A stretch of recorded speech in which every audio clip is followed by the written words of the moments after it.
Assalamualaikum warahmatullahi wabarakatuh. Selamat datang kembali di channel Keramat Horor. Kali ini saya akan membagikan suatu cerita dari pengalaman salah seorang. Dia pernah bekerja di salah satu rumah sakit di daerah Bandung. Dan ternyata saat dia kebagian jaga malam, dia mengalami hal yang menakutkan. Bagaimana kisahnya?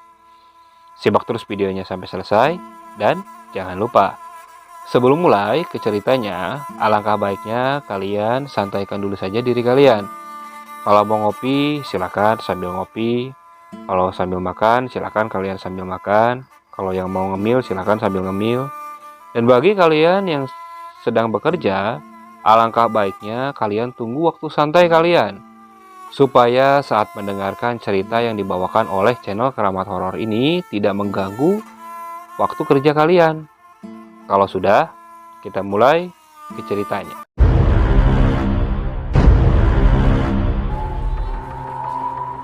Sebelum benar-benar menjadi dokter, aku harus menjalani masa koas selama 1,5 sampai 2 tahun. Saat aku menjalani masa koas ini, aku ditempatkan di rumah sakit yang terletak di tengah kota.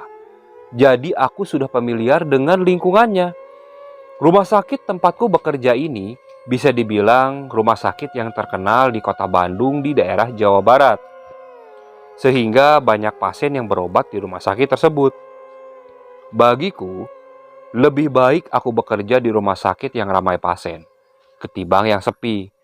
Karena di situ aku bisa belajar lebih cepat untuk menangani pasien daripada rumah sakit yang pasiennya sedikit. Pasti aku belajarnya juga lebih lambat. Hari ini adalah hari pertamaku mendapatkan tugas jaga malam. Menurut Dr. Hendro, malam ini aku harus menjaga bagian bangsal dan sesekali ke IGD jika itu ada kondisi darurat. Untungnya aku tidak sendiri karena ada Tiara yang juga berjaga malam bareng denganku. Tugasnya adalah menjaga area persalinan. Meski sudah terbagi, namun aku dan Tiara sudah berjanji untuk saling membantu satu sama lain, sehingga tidak terasa berat dalam melaksanakan pekerjaannya. Waktu menunjukkan pukul 22.00. Udara kota Bandung terasa dingin menusuk kulit. Perutku mulai terasa lapar karena memang malam ini aku belum makan. Aku lalu menghubungi Tiara untuk menanyakan apa dia sudah makan atau belum. Ia mengatakan bahwa dirinya memang belum sempat makan karena sedang banyak pasien yang dia tangani sejak tadi. Lalu aku memutuskan untuk bergantian menjalankan tugas. Aku menyuruh Tiara untuk pergi duluan mencari makan.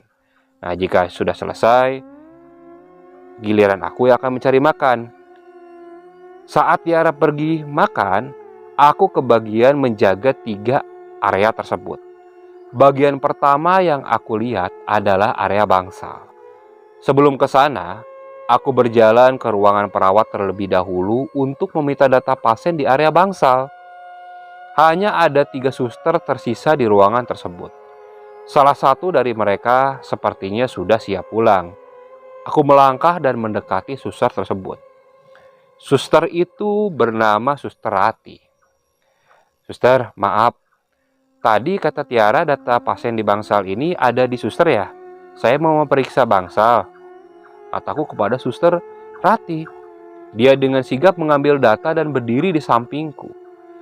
Meski hanya koas, namun suster di sini memang tidak pernah melihat kami sebagai mahasiswa. Banyak dari mereka yang justru mengajari kami tentang praktek sebenarnya di rumah sakit. Bisa dibilang, aku cukup akrab dengan beberapa suster di rumah sakit ini. Sudah saya cek semuanya, dok. Hanya ada 2 pasien yang membutuhkan perhatian khusus. Satu Ibu Nana dan satu lagi Ibu Susi. Ibu Nana sudah sangat pelupa. Jadi terkadang ia suka bertindak di luar batas. Nah, kalau Ibu Susi, ia harus minum obat setiap 6 jam sekali. Dan terakhir, tadi saya sudah beri obat itu pukul 8 malam, dok. Ujar Suster Rati menjelaskan. Nanti siapa yang berjaga sampai pagi, Sus? Nah ini, dok, kalau di lantai ini ada Suster Ica dan Suster Maya. Suster Ica baru bekerja udah seminggu ini, Dok. Oh iya, saya memang baru beberapa hari ini melihat wajahnya. Kalau Suster Maya saya sudah kenal. Lalu Suster Ica pun berkenalan dan memperkenalkan dirinya. Nah, Suster Ratih kemudian mengatakan bahwa dia akan segera pulang bersama dengan temannya karena terlihat temannya sudah merapikan barang-barangnya. Lalu Suster Ratih pun berpamitan untuk pulang sekitar pukul 22.45. Nah, menurut Suster Ratih ini, ada beberapa suster yang berjaga malam itu. Di setiap lantai ada sekitar 2 suster yang berjaga. Jadi kalau ramai, aku tidak terlalu takut, pikirku waktu itu. Tak terasa setengah jam pun berlalu. Tiara baru saja datang setelah membeli makanan. Kini giliranku yang berjalan keluar untuk membeli makanan. Aku cenderung makan cepat-cepat karena hari sudah makin malam. Dalam waktu 20 menit, aku sudah kembali ke rumah sakit. Aku berjalan melewati IGD. Kulihat dokter Tiara sedang sibuk menangani pasien korban kecelakaan. Aku terus saja berjalan. Nah, saat aku berjalan ini, aku melihat salah satu suster yang berlari ke arahku. Namun wajahnya asing. Aku tidak pernah melihat suster tersebut. Dok, maaf, itu di lantai 1 di kamar paling pojok. Ada pasien yang ngamuk. Pasien yang ngamuk? Siapa pasiennya? Itu pasien dokter Rijal, namanya Ibu Santi. Dengan cepat, aku lalu berlari menuju lantai 1. Nah, lantai 1 ini bentuknya lorong panjang. Dan kamar yang dituju itu adalah kamar paling pojok. Setelah aku buka pintu ruangan itu, hanya ada satu pasien. Dan itu adalah Ibu Santi yang dimaksud perawat tadi. Tak ada pasien yang lain. Namun ada yang aneh. Saat aku membuka pintu, Bu Santi ini langsung menatap ke arahku dengan tatapan yang sungguh membuatku tidak nyaman. Buru-buru aku tepis perasaan takut dan segera aku mendekat untuk memeriksa keadaan pasien itu. Maaf Bu, bagaimana kondisinya? Sudah membaik? Tanyaku yang berusaha mengalihkan pandangan dari matanya. Sungguh benar-benar menakutkan karena matanya sedikit melotot dan terlihat sungguh mengerikan. Sebenarnya, aku selalu berusaha untuk merasa tidak takut dengan pasienku. Namun, dokter juga tetap manusia yang memiliki rasa takut. Apalagi aku baru koas. Sedangkan, Ibu Santi ini tidak bergeming dan hanya terus memandangku dengan tatapan yang cukup tajam dan terkesan menakutkan.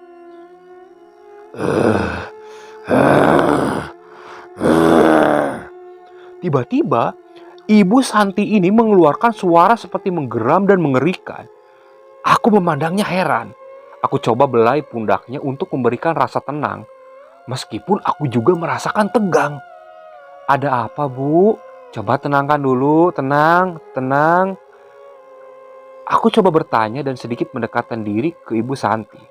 Tiba-tiba, pintu ruangan tersebut terbuka dan tampak ada seorang suster yang masuk. Namun wajahnya aku tidak bisa melihat dengan jelas karena wajah itu tertutup oleh rambut yang terurai. Suster itu membawa tensimeter. Aku sedikit lega dengan kehadirannya meskipun ada yang aneh. Dengan cepat aku membawa tensimeter tersebut dan memeriksa tekanan darah Ibu Santi. Ternyata hasilnya cukup tinggi untuk usianya. Aku lalu menyampaikan pada suster tersebut mengenai hasilnya. Namun, suster itu tidak bergeming sama sekali. Tiba-tiba, aku mulai menyadari ada sesuatu yang aneh. Suster itu asing. Pakaiannya berbeda dengan suster yang lain. Dia menggunakan pakaian merah, warna yang tidak sesuai dengan seragam suster di rumah sakit tempatku bekerja. Aku lalu melihat sebentar ke arah suster itu. Namun wajahnya memang tertutup oleh rambut. Aku lalu menundukkan pandanganku. Karena jujur saja, aku mulai merasakan sedikit ketakutan. Tiba-tiba, suster itu mulai mendekat. Namun cara jalannya itu aneh. Dia jalan seperti patah-patah. Aku mulai sedikit was-was. Aku terus saja menundukkan pandanganku. Hingga tak berapa lama, sosok suster itu benar-benar dekat ke arahku. Tepat dia berdiri di sampingku. Aku hanya menatapnya dengan ujung ekorku. Namun, saat pandanganku tertunduk ke bawah, aku melihat kakinya. Kakinya itu tidak menggunakan sepatu dan tampak kukunya berwarna biru kehitam-hitaman. Tampak menyeramkan. Dan kakinya itu seperti melayang sekitar 2 cm dari lantai. Aku benar-benar ketakutan waktu itu. Tanpa sadar, air mataku langsung mengalir. Ibu Santi mulai mengeluarkan suara aneh lagi dari mulutnya. Dan tak berapa lama, tangan dari Ibu Santi itu meraihku. Otomatis itu membuatku kaget dan melompat. Spontan aku langsung melihat ke kiri. Namun anehnya, sosok suster tersebut sudah tidak ada. Dan aku lihat ke arah Ibu Santi. Wajahnya kini lebih menyeramkan. Ia menyeringai dengan mata yang melotot. Dia terus menghadap ke arahku. Dan parahnya lagi, genggaman tangannya cukup kuat. Aku berusaha setengah mati untuk tidak berteriak. Aku coba melepaskan cengkramannya. Tak lama, tangan itu mulai terlepas dari tanganku. Aku langsung mundur beberapa langkah dan keluar dari ruangan tersebut. Tepat di depan kamar Ibu Santi. Aku masih mengatur napas dan mulai memikirkan langkah yang harus kuambil selanjutnya. Jika aku bercerita kepada perawat tentang peristiwa ini, pasti mereka bilang aku itu penakut dan parno. Namun jujur saja, aku juga merasa takut untuk mengurus Bu Santi saat ini. Aku memutuskan untuk mengambil ponsel dan mengirim pesan kepada Tiara. Tiara, kamu sudah selesai belum? Aku sepertinya butuh sedikit bantuan. Kenapa? Coba kamu lihat di tempat jaga suster. Seharusnya ada yang jaga dan bisa membantu kamu.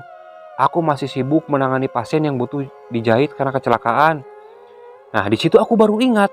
Jika di setiap lantai ada 2 suster yang berjaga. Aku menjadi lebih lega dan siap melangkah menuju meja suster. Dan baru saja aku mengambil 3 langkah. Di depan, tepat di lorong, aku melihat suster berbaju merah di ujung lorong. Menatapku dengan dingin dengan senyuman yang tak hangat. Aku langsung bergidik ngeri dan tidak percaya sehingga langkahku mundur.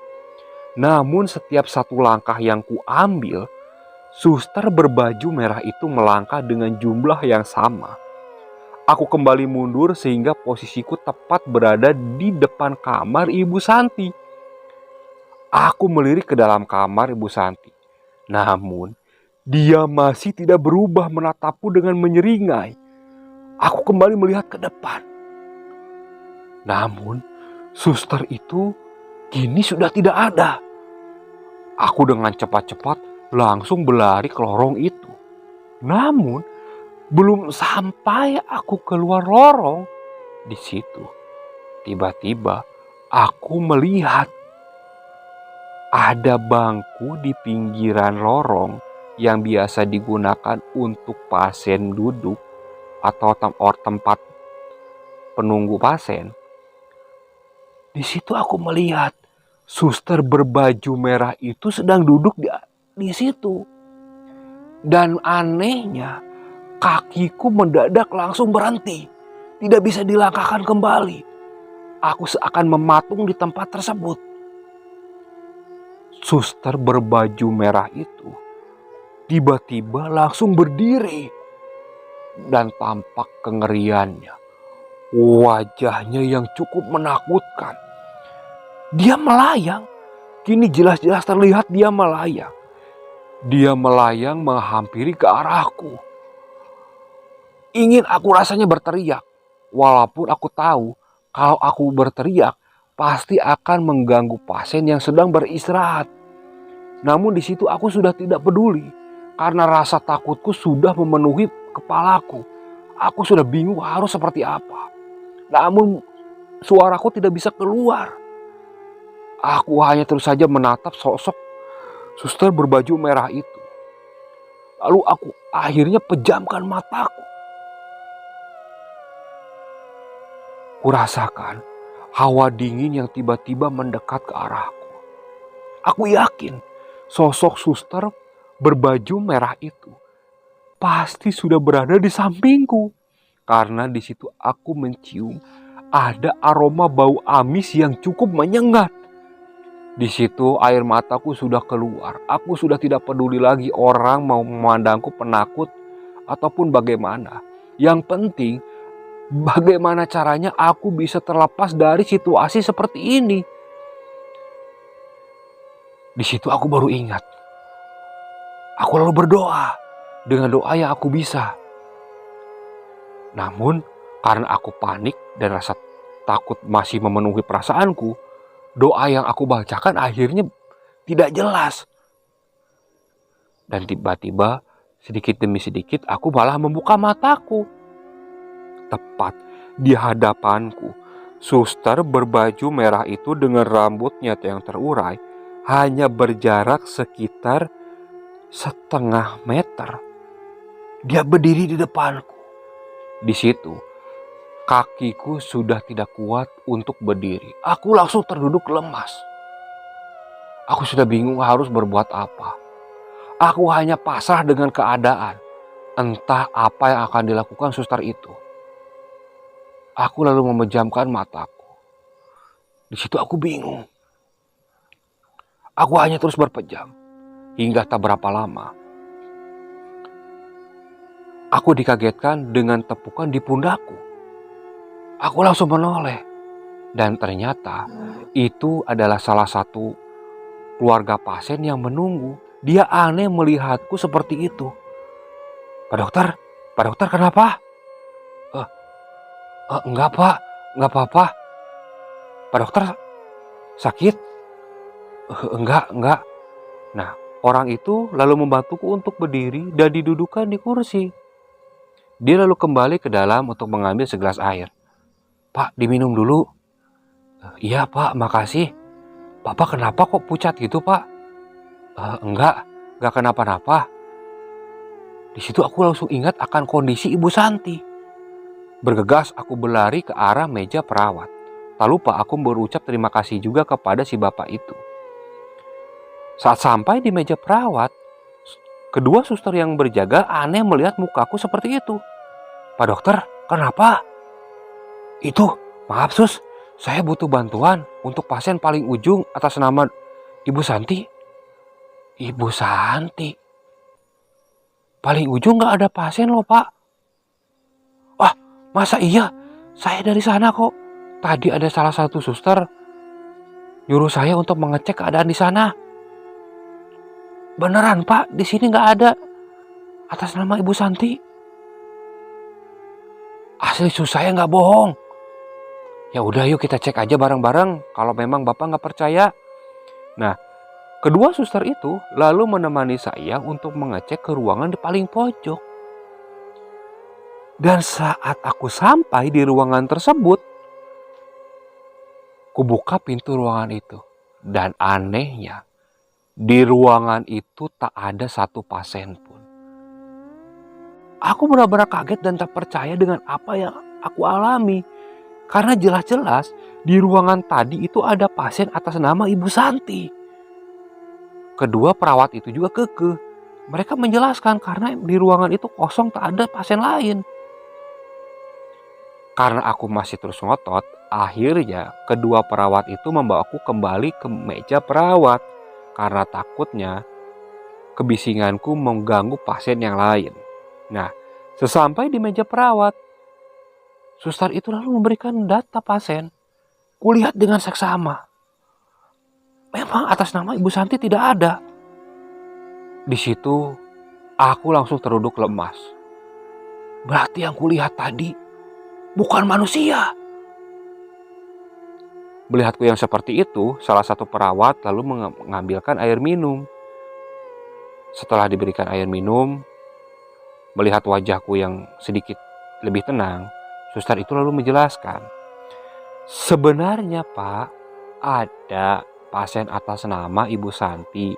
Memang dia pasien Dokter Rijal. Tapi pasien tersebut sudah meninggal 3 hari yang lalu. Nah ini datanya kalau Bapak tidak percaya. Aku lalu lihat. Datanya betul atas nama Ibu Santi.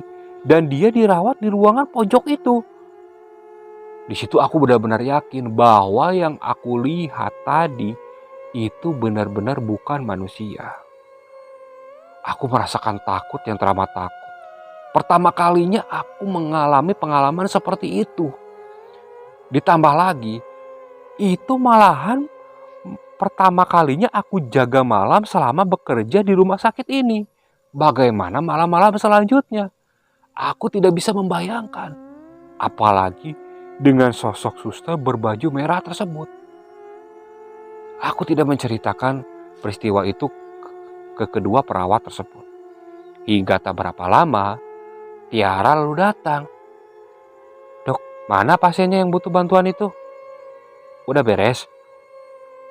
Aku hanya menggeleng. Udah, kita bicara di sana aja. Aku lalu berjalan bersama Tiara. Nah, di situ aku jelaskan dengan apa yang aku alami. Tiara hanya tersenyum. Nih, Dok. Kita itu calon dokter. Mengalami hal-hal seperti itu sudah tidak aneh. Apalagi kan kita bekerja di rumah sakit. Mengurusi orang yang sakit, bahkan orang yang meninggal. Ya, wajarlah. Kalau ada silaturahmi dari makhluk-makhluk seperti itu, jangan kaget. Yang penting satu, kita jangan takut. Iya kali ya. Ya tetap aja. Aku juga manusia sih. Dan baru pertama ngalamin kayak gitu. Ya aku paham. Ya sudahlah. Mudah-mudahan besok-besok gak pernah ngalamin lagi. Aku hanya tersenyum. Dan setelah itu, aku kembali ke ruanganku untuk beristirahat. Jujur saja, kejadian tadi sangat menyita tenagaku. Ya walaupun tidak capek, tapi pikiranku benar-benar terkuras karena rasa takut. Aku belum sempat mencari tahu sosok suster berbaju merah tersebut. Oke, sekian untuk cerita kali ini. Saya mohon maaf apabila masih banyak kekurangan dalam pembawaan ceritanya. Kritik dan sarannya silakan kalian bisa cantumkan di kolom komentar. Dan bagi kalian para penonton yang masih belum subscribe, alangkah baiknya kalian klik tombol subscribe-nya supaya kami bisa terus bersemangat untuk membawakan cerita-cerita lainnya. Dan bagi para penonton yang masih terus setia mengikuti channel Keramat Horor ini, saya ucapkan banyak terima kasih. Semoga kalian selalu diberi kesehatan dan selalu dilancarkan rezekinya. Tetap ikuti cerita-cerita dari channel Keramat Horor ini. Assalamualaikum warahmatullahi wabarakatuh.